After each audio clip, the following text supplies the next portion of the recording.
Siamo con Nicola Rettis.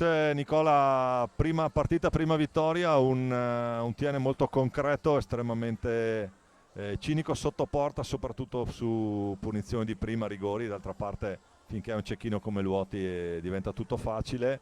Valdagno che ci ha provato, inizio secondo tempo vi ha anche messo un po' in difficoltà. Certamente due passi differenti e un Valdagno che sta crescendo, un TN già pronto, già bello concreto.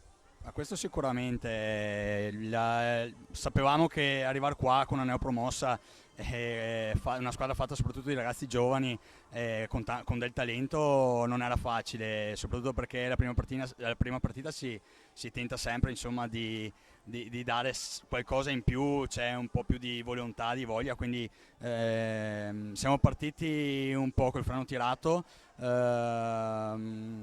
concreti insomma la mia concretezza è ben diversa, nel senso che io cerco sempre un po' più di gioco, sono stati abbastanza lenti, non ho visto quel gioco che è classico del TN che ho conosciuto, che ho avuto modo di allenare l'anno scorso.